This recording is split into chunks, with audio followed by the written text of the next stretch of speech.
दोस्तों यहाँ पर क्या है, जो अध्याय 2 है 10वीं की बहुपद है, उसके जो ऑब्जेक्टिव क्वेश्चन दिए हैं उनको हम सॉल्व करने की कोशिश करेंगे। यहाँ पर जो ऑब्जेक्टिव क्वेश्चन दिए हैं वो इस बार परीक्षा की दृष्टि से बहुत महत्वपूर्ण है।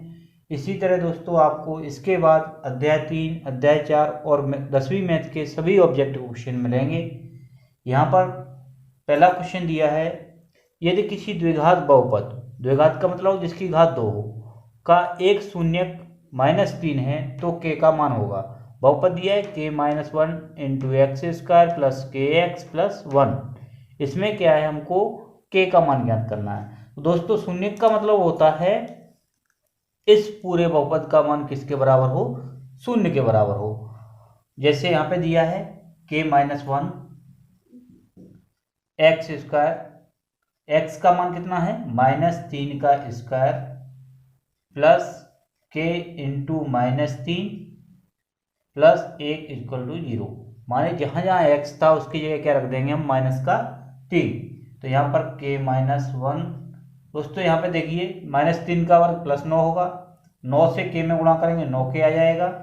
इसके बाद 9 का -1 में गुणा करेंगे तो -9, -3 का k में करेंगे -3k प्लस 1 बराबर 0। यहाँ पर 9k में से -3k कम करेंगे तो 6k आएगा, और 9 में से 1 कम करेंगे तो -8, इधर आएंगे तो +8 हो जाएगा। k का मान निकालेंगे तो +8/6, 2 से 8 4 बार कट जाएगा, ये 3 बार, माने k का मान कितना आ गया 4/3। इस प्रकार हमारा आंसर क्या हो जाएगा, a। इसी प्रकार अगला क्वेश्चन है, यदि किसी द्विघात बहुपद, क्या दिया है, यदि किसी द्विघात बहुपद x square plus a plus 1x plus b के शून्यक 2 और -3 हो तो a और b का मान ज्ञात करो। दोस्तों इसमें क्या है, हमको शून्यक दिए हैं 2 और -3, और यहाँ पर a और b का मान ज्ञात करना है। तो यहाँ पर अगर द्विघात समीकरण का मूल रूप होता है ax square plus bx plus c, तो यहाँ पर देखिए a का मान 1 है, b का मान ये है और c का मान ये है। तो शून्यकों का योगफल, शून्यकों का योगफल होता है अल्फा प्लस बीटा बराबर -b/a, होता है कि नहीं। तो यहाँ पर दोस्तों b का मान क्या है, a+1, तो इसमें माइनस का गुणा करेंगे तो क्या हो जाएगा, -a और +1, माने और a b का मान हुआ ये x का गुणांक, जो x स्क्वायर का गुणांक है वो a का मान है। तो यहाँ पे a का मान कितना है, 1।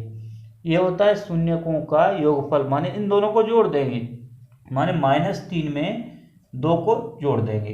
तो यहाँ पर -a+1/1 बराबर, यहाँ पर 3 में से 2 घटाएंगे -1, माइनस से माइनस कट गया, 1 का 1 में गुणा करेंगे 1 आएगा, तो a का मान निकालेंगे तो 1 - 1, 1 में से घटाएंगे 0, माने a का मान कितना आ गया, 0। कहाँ पे दिया है a का मान 0, अंतिम में। तो हमारा आंसर कौन सा हो जाएगा, अंतिम b का मान निकालना चाहो निकाल सकते हो।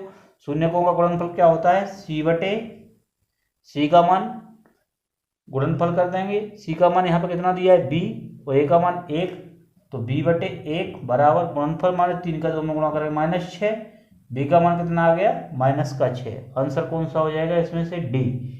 इस तरीके के जो भी क्वेश्चन आएंगे उनको हम सॉल्व कर लेंगे। इसके बाद दोस्तों आगे है क्वेश्चन नंबर 3, जिसमें दिया है x-1 x-2 के शून्यक होंगे, माने इसके शून्यक ज्ञात करना है। शून्यक का मतलब होता है इनको हम शून्य के बराबर रखेंगे, तो x-1 को शून्य के बराबर रखेंगे तो x बराबर +1 आ जाएगा, और यहाँ पे x-2 को शून्य के बराबर रखेंगे तो x-2 बराबर 0, x बराबर +2, माने शून्यक क्या हुए 1 और 2, तो यहाँ पे 1 लिख देंगे, यहाँ पर 2 लिख देंगे। इसी प्रकार दो बहुपदों का योग होता है, जब हम दो बहुपदों को जोड़ते हैं तो एक बहुपद प्राप्त होता है। हमको क्या प्राप्त होता है, एक बहुपद। उसी प्रकार आगे है ax² plus bx plus c, एक बहुपद का उदाहरण है। इस बहुपद की घात कितनी है, 2, तो यहाँ पे लिख देंगे द्विघात बहुपद या द्विघात बहुपद का उदाहरण है। माने जो बहुपद दिया है वो कैसा दिया है, द्विघात दिया है। आगे है रैखिक बहुपद के अधिकतम शून्यक हो सकते हैं। तो यहाँ पर देखिए अगर कोई बहुपद रैखिक है, रैखिक माने जिसकी घात 1 है तो उसका एक शून्यक होगा, घात 2 है तो 2 शून्य हो सकते हैं, घात 3 है तो उसके 3 शून्य हो सकते हैं। आगे बहुपद ax² bx प्लस c के शून्यक अल्फा बीटा हों तो अल्फा प्लस बीटा का मान होता है, तो इसका मान क्या होता है -kb/a। यहाँ पे क्या लिख देंगे -kb/a। इसको बोलते हैं हम शून्यकों का योगफल। अगर यहाँ पे अल्फा इंटू बीटा आ जाए, जिसको बोलते हैं शून्यकों का गुणनफल, वो होता है c/a। आगे है त्रिघात बहुपद के अधिकतम कितने शून्यक होते हैं, तो त्रिघात बहुपद के कितने शून्यक होंगे 3। दोस्तों यहाँ पर हम अध्याय 3 के 2 चर वाले रैखिक समीकरणों को हल करने की कोशिश करेंगे। दोस्तों इसमें क्या है, कुछ कंडीशन दी हैं, उनको हमको अच्छे से समझना होगा। अगर इन कंडीशनों को हम समझते हैं तो आगे वाले क्वेश्चनों को अच्छे से हल कर सकते हैं।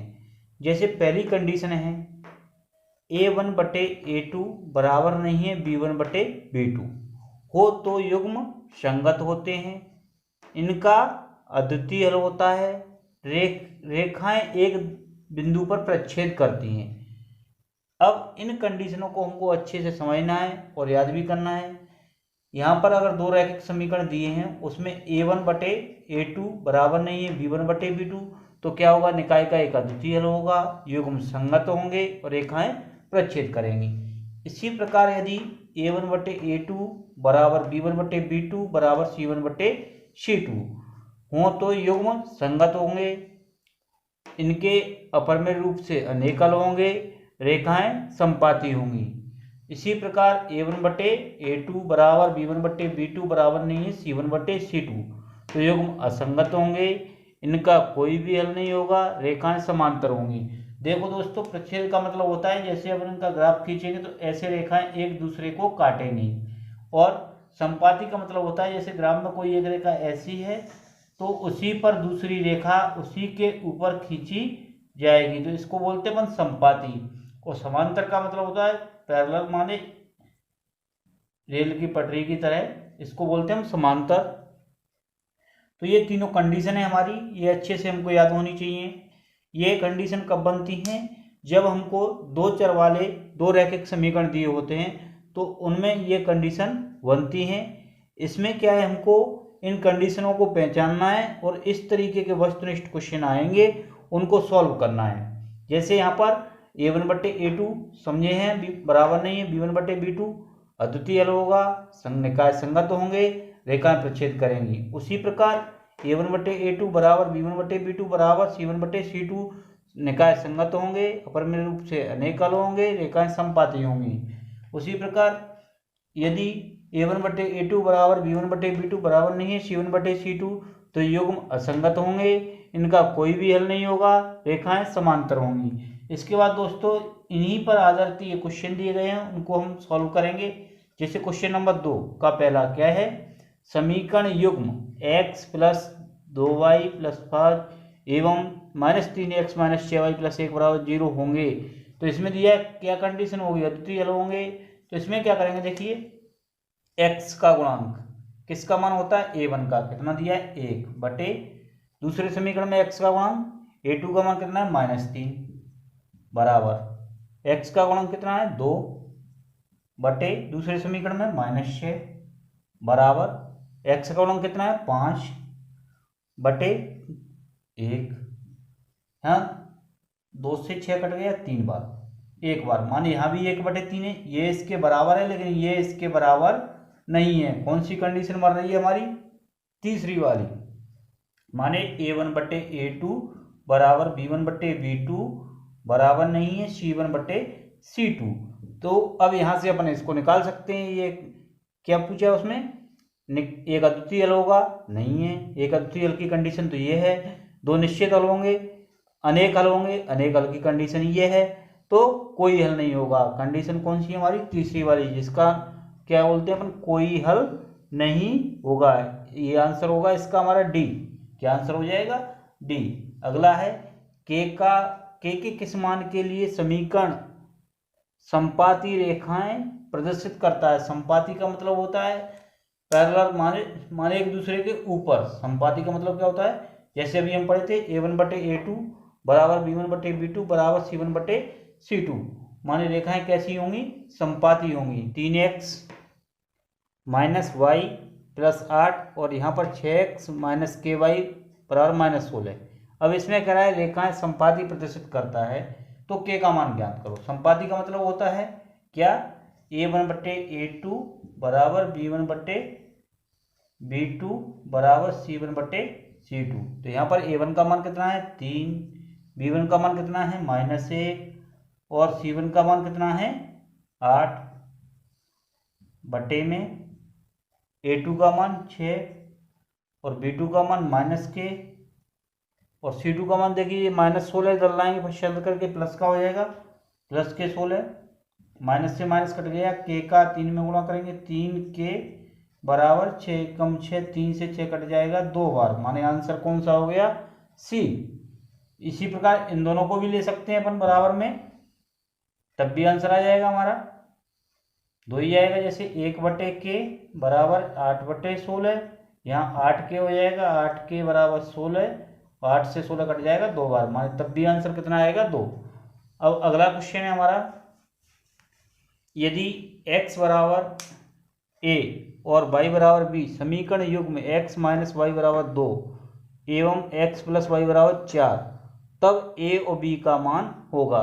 दोस्तों यहाँ पर चाहो तो डायरेक्ट भी कर सकते हो, चाहो घटा के भी कर सकते हो। आप डायरेक्ट करेंगे तो x माइनस वाई बराबर 2, माने दोनों का अंतर कितना है 2, योग कितना है 4, अंतर 2, इनका भी अंतर 2 है लेकिन इनका योग कितना हो रहा है 8।